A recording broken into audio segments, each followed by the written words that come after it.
Otras de las teorías que han surgido para explicar cómo se hace la distribución de las cargas de la prueba y que se apartan de las tesis tradicionales que en su momento fueron ideadas para hacer esta determinación es aquella que se titula como in res ipsa, es decir, los hechos hablan por sí mismos. En consecuencia, en los casos de actividad normal con resultados insólitos o excepcionales, se debe presumir que no hubo culpa. Esta misma afirmación podríamos entonces acondicionarla a los eventos de actividades excepcionales o anormales con resultados insólitos. Podríamos afirmar entonces que se presume que efectivamente se dieron por culpa del actor. De manera tal que quien afirme lo contrario tendría entonces que asumir la carga de probar o de destruir esas presunciones que surgen en virtud de esta teoría. Si pensamos, por ejemplo, en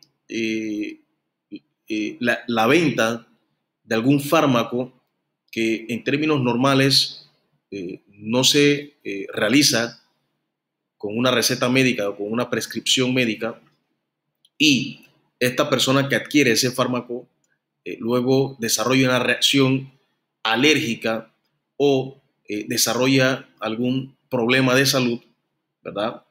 Por efectos de que, como regla general y como regla normal, este fármaco era de expedición de libre venta o de libre expedición sin receta médica, no puede entonces alegar esa persona que sufre esa complicación médica que eso se debió a la conducta del farmacéutico que le vendió ese medicamento.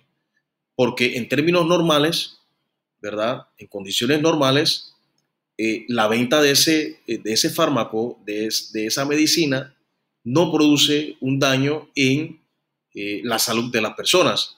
Por tanto, asumimos y presumimos que en el desarrollo de esos acontecimientos no imperó la culpa de ese farmacéutico que efectivamente vendió el medicamento sin la respectiva prescripción médica, ¿verdad? Porque es un evento que se encuentra dentro de los estándares normales.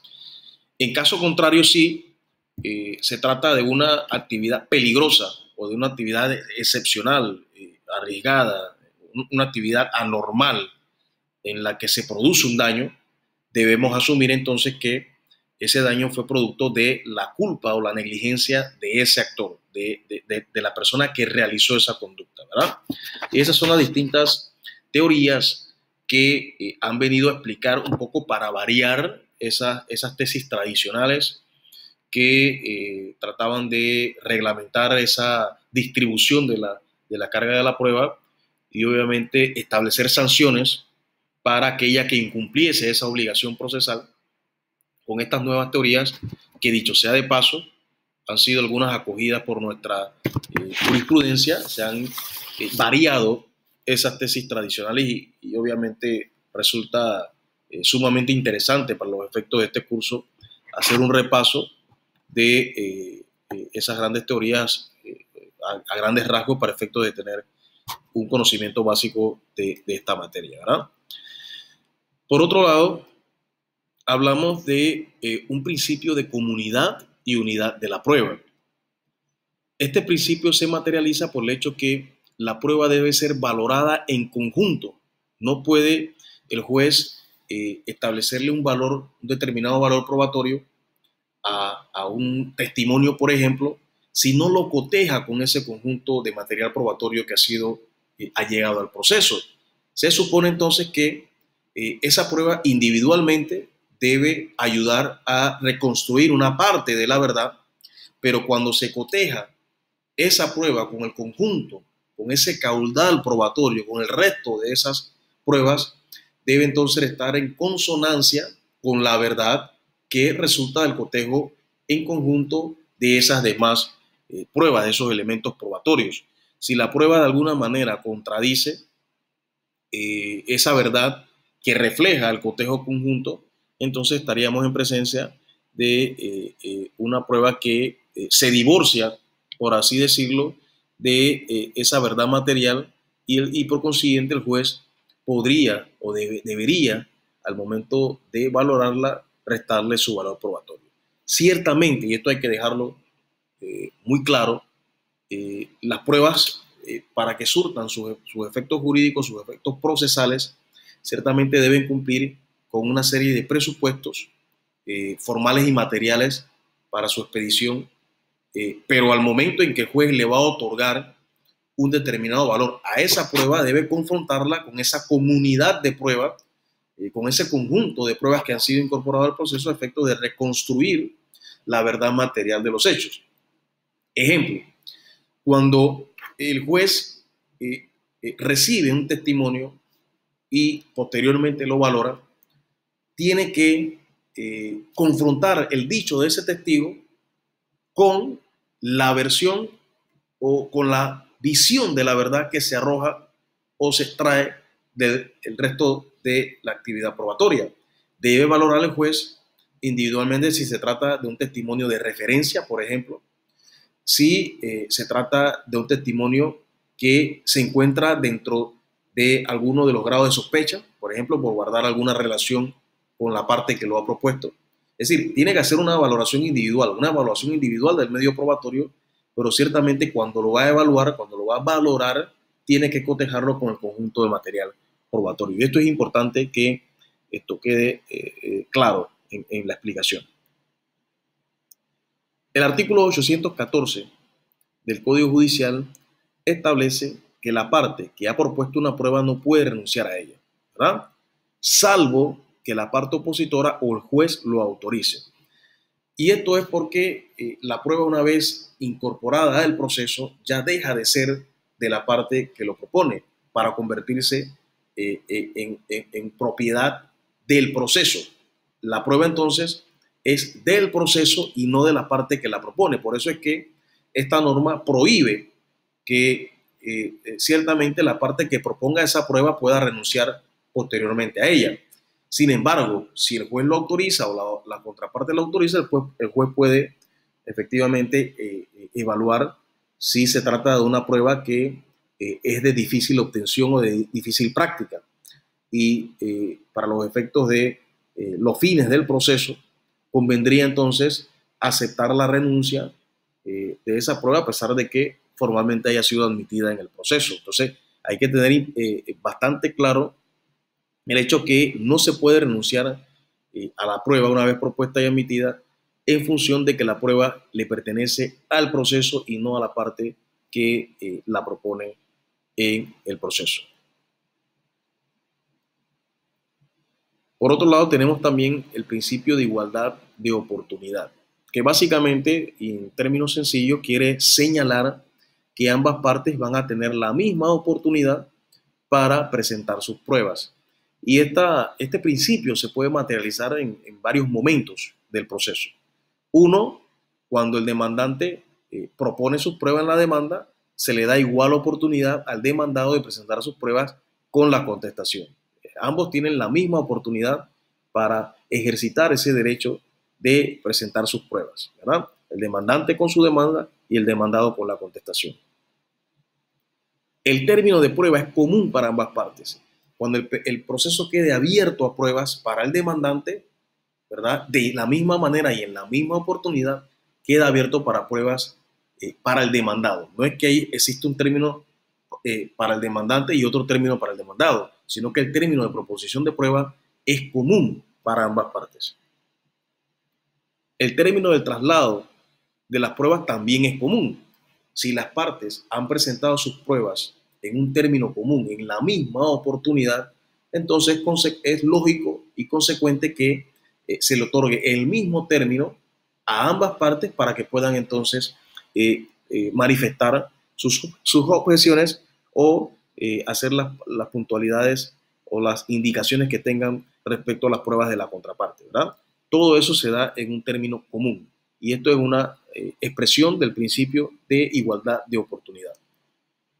También el procedimiento para la práctica de la prueba es común para ambas partes. No es que se va a practicar la prueba primero del demandante y luego la del demandado. Eso obviamente establecería cierta ventaja para la parte que primero va a esperar el resultado, el desahogo de la prueba de una parte para entonces ya sea afinar o completar el desahogo de sus pruebas. En ese sentido, la norma establece que el procedimiento para la práctica de la prueba es común para ambas partes. Y esto, repito, es una expresión del principio de igualdad de oportunidad que ampara a ambas partes. Por otro lado, tenemos el principio de contradictorio, que es ese control horizontal que establece una parte con respecto a la prueba de la otra parte. Una prueba que es sometida al contradictorio ofrecerá mejores y mayores garantías de fiabilidad del resultado de ese desahogo probatorio. Distinto es una prueba que se produce únicamente con el concurso de una de las partes. Obviamente, al no ser sometida al control horizontal de la contraparte, esa prueba no surtiría sus efectos o su eficacia probatoria en función que no tuvo la oportunidad de ser controlada por la contraparte. Entonces, el principio de contradictorio es precisamente ese control horizontal que realizan las partes respecto de las pruebas que presenta su contraparte. Tenemos también que la actividad probatoria es preclusiva, tiene un inicio y lógicamente tiene un final. No es una actividad eterna. Si de lo que se trata es determinar o restablecer un derecho que ha sido vulnerado, que ha sido desconocido, obviamente tenemos que ponerle término a la actividad probatoria, es decir, lograr ese convencimiento del juez para que el juez pueda tomar entonces una decisión en derecho.